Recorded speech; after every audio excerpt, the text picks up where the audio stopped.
मंगलवार को नागपुर महानगर पालिका की आम सभा ऑनलाइन हुई। इस सभा में कई तरह के निर्णय लिए गए।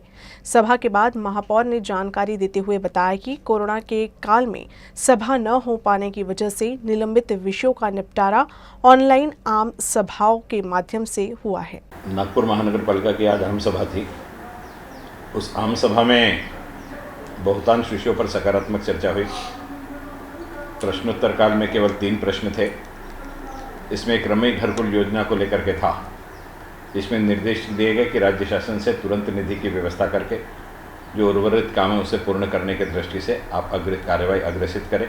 यहाँ जो दिव्यांग भाई हैं उनके लिए आरक्षण का विषय था नौकरी में महानगर पालिका में क्लास 3 और क्लास 4 में, उसको भी महानगर पालिका के माध्यम से अनुमति देकर के कार्रवाई पर शीघ्र निर्णय लेने के लिए कहा गया कि इन दिव्यांगों को अगर हम जगह नहीं देते हैं तो ई रिक्शा के ऊपर स्टॉल बना करके इन्हें हम प्रदान करें, जिससे ये घूम करके अपना व्यवसाय कर सकते हैं, इन्हें रोजगार से वंचित न रखें। इसलिए इस प्रकार का प्रस्ताव आज सभागृह के सम्मुख आया और सभागृह ने उसको भी मंजूरी प्रदान की। संकुल था व्यापारी संकुल, उसे भी पुनः रिवाइज करते हुए उसकी तिथि आगे बढ़ाने की अनुमति सभागृह के माध्यम से दी गई और पुराने सारे के सारे नियमों को यथा स्थिति लागू करके उस पर चर्चा करने का निर्णय सभागृह के माध्यम से लिया गया।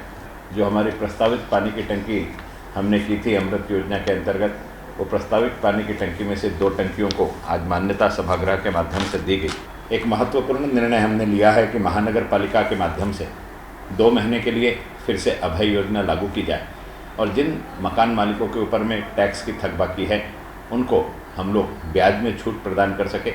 2 महीने का समय दिया जाए, इस प्रकार का निर्देश दिया गया है, जिसके आधार पर नागरिकों को इस कोरोना कार्यकाल के माध्यम से जो उनके ऊपर थकबाकी हुई है उसमें ब्याज से छूट प्रदान होगी और वे राहत महसूस कर सकेंगे।